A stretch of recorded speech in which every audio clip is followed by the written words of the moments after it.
As part of our module on writing professional letters and reports, we will begin today by looking at writing routine messages. And so we're going to start out with writing a routine request.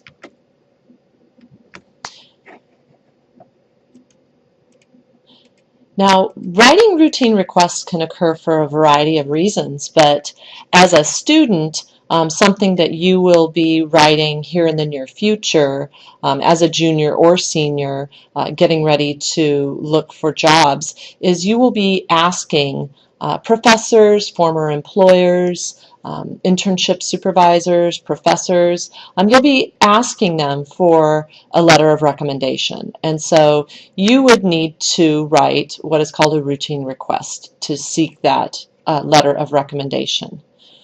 And so right now, like I said, as a junior or senior, this is the reason you would use a routine request. So let's walk through this format, what would be included in this. And the first part of your routine request would be to present your major idea first. This would happen in the first 1 to 2 sentences. This is not a very long letter at all. You really do get right to the point.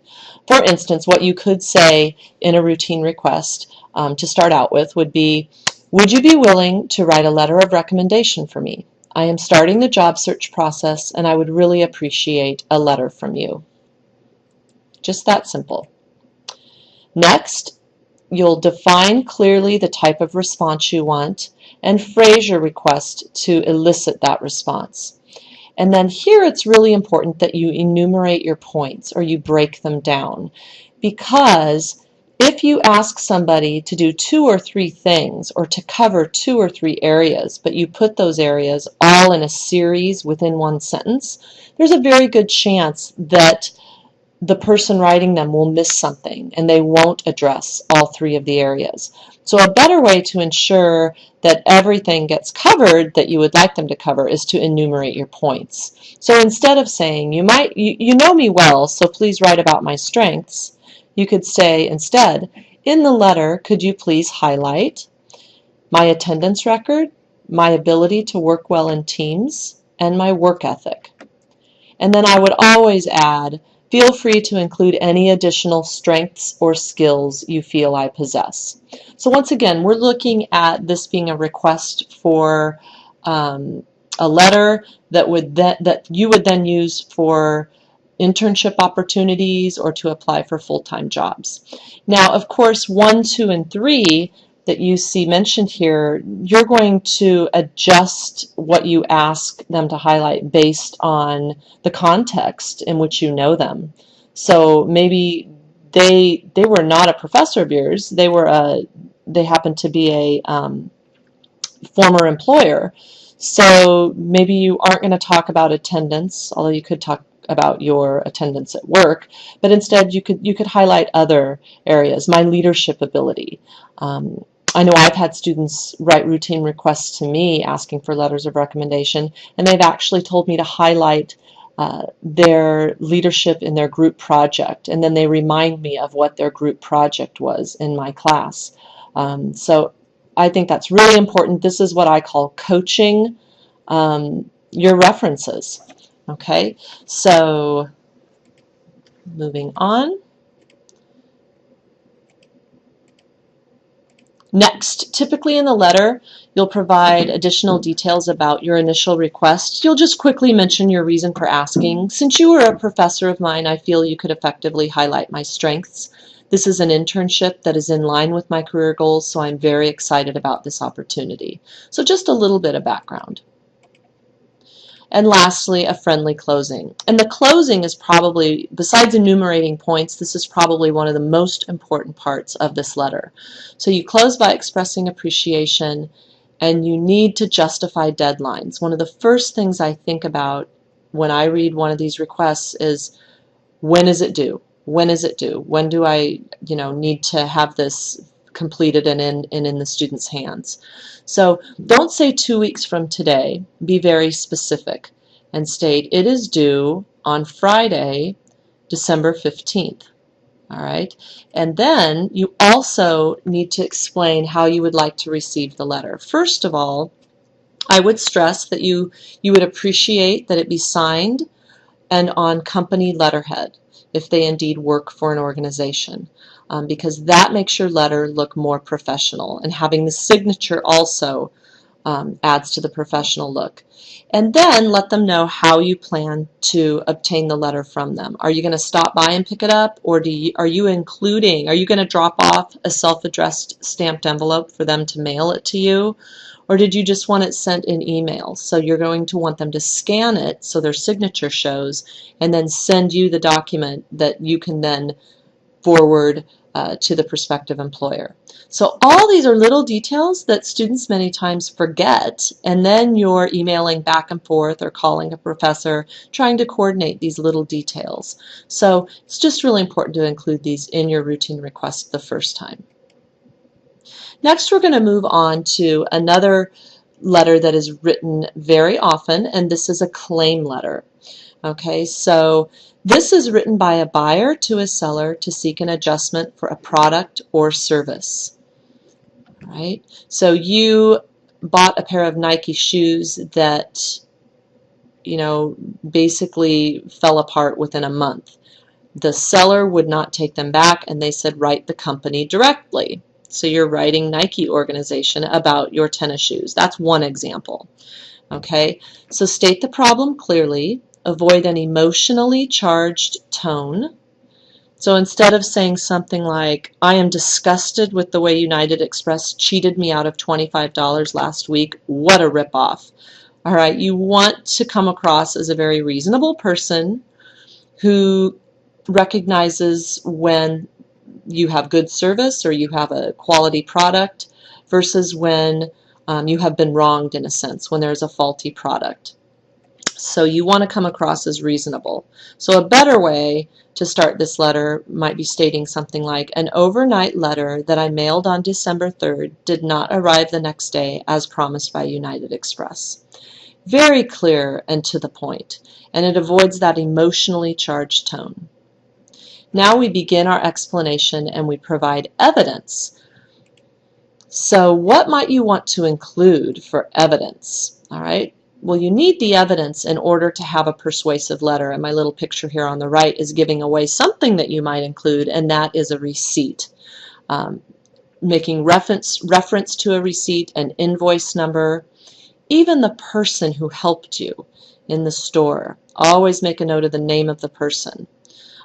So I might be looking at this example stated in A and say, okay, the overnight letter did not arrive the next day as promised by United Express, and I might wonder, where did they see that promise? Who made the promise? Okay, is it documented? All right. So instead of saying, I delivered this letter to you sometime in the early afternoon on December 3rd, although you promised to deliver it by 3 p.m. the next day, you failed to do so. What would be much better is to have specifics. To be persuasive, you need the evidence. As shown by the copy of my receipt, I delivered this letter to United Express at 3:30 p.m. on December 3rd. According to the sign displayed in the office, any package received by 4 p.m. is guaranteed to arrive by 3 p.m. the following business day. Much better. You've listed the times, you've listed where you viewed that promise stated. And what else could you include? Well, it might be a branch, United Express, that's my guess, so you would probably want to state the location of this particular United Express, and then also the name of the person that helped you. What went wrong and how were you inconvenienced? And then here, probably the last thing on your mind, but it's really important to show that you're a reasonable person, to point out something that's positive about the company, but only if it's true and relevant. Point out something positive. So let's see. According to the enclosed receipt, my letter was not delivered until 8:30 a.m. on December 5th. Because the letter contained material needed for a dinner meeting on December 4th, it arrived too late to be of any use. This is not the type of ongoing service I've routinely received from United Express during the 8 years I've been using your delivery systems. So you're pointing out here in the last sentence is where you're giving them the compliment. in a roundabout way, you're stating that, you know this is not typical service from them because you've been a loyal customer for 8 years. Okay. Next, the adjustment that you expect to receive. I would appreciate you refunding my $25, thereby reestablishing my confidence in United Express. So you've explained what the problem is, how you were inconvenienced, that you're a reasonable person, and now you're asking them very directly for the adjustment that you expect. If you are not sure what type of adjustment is reasonable, you could just simply state, please let me know how I might avoid this problem in the future, but be prepared to receive nothing in return. Yet I've actually had friends who have written claim letters like this, not asking for anything. One was dealing with a pizza that was delivered that was not the right order, and my friend wrote a claim letter to the pizza place, and they actually mailed her coupons for free pizzas that lasted her a very long time, and she was pretty impressed because she didn't ask for anything in return. She just wanted to make sure that they were accurate with their orders from then on out so that they didn't have customers who were not satisfied. All right, so that is that letter, writing a routine adjustment letter. And by the way, there are examples of these posted in eClass from former students. So I would encourage you to browse through the examples of the adjustment and claim letters and sales letters, which we'll talk about in the next PowerPoint. But they're just excellent examples, and that way you can also see the letterhead. The letterhead is who's writing the letter. That's the heading at the top. And then off to the left side, you'll see the address of who you're writing to. So that's really important that you get that straight. So moving on with adjustment letters. Now this is simply a response to the claim letter. So this is written by the seller to inform the customer of the action taken in response to the customer's claim letter. So in this case, we are granting the claim. All right. When you don't grant the claim, that's what's called a persuasive letter and would fall in our next PowerPoint, okay, on persuasive and bad news messages. So in this case, we're going to grant the claim. So we put the good news first. Encloses a check for $25 to reimburse you for your company's delayed overnight letter. All right. So you let them know right away that you're going to grant their claim. Next, you explain. Take a moment to research what happened, what went wrong, and what steps you've taken to ensure it won't happen again. For instance, you can tell some research went into this explanation. On December 4th, the plane that had your letter in its cargo bay could not land at O'Hare Airport because of a snowstorm and was diverted to Detroit. Although our Detroit personnel worked overtime to reload the mail onto a delivery truck, the shipment did not arrive until early on December 5th. Okay, so it really was out of their control. It was due to the weather that the letter was late. Now you reestablish customer confidence. Not simply we've taken steps to ensure that this will not happen again. You might start with that, but then you would want to break it down into the steps and tell us some details about what steps you've taken. Here, though, since it's due to the weather, you might just remind them of your ability to be on time, such a high percentage of the time. So you're reestablishing that customer confidence. So what you could state is, fortunately, such incidents are rare. For example, even considering bad weather and airline strikes, United Express has maintained on-time delivery 97.6% of the time during the past 12 months. No other delivery service even comes close to this record. All right, so just an excellent way to reestablish customer confidence by relying on your excellent record. And then, that's a very bright face there, we have a positive closing.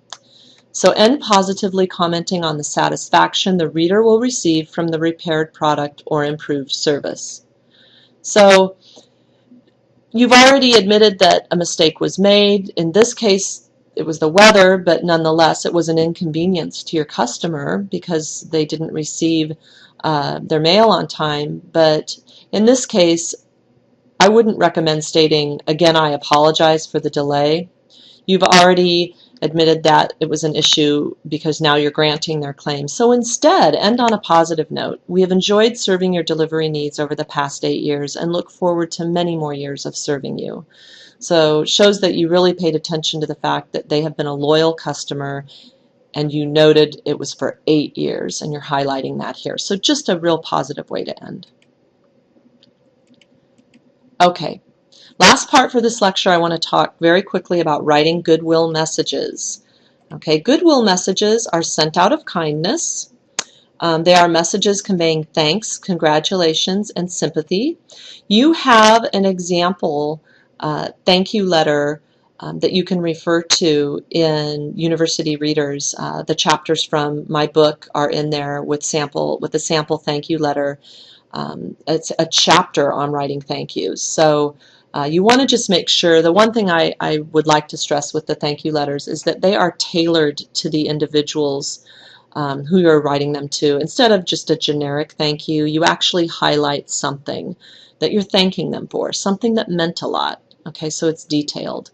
Congratulations and sympathy cards. I just think that all of these types of goodwill messages are so appreciated and have really become a lost art. So, they're so appreciated when they're not expected. You know, to receive a handwritten thank you just really makes, I know it makes my day, and I've heard from others that it just really stands out.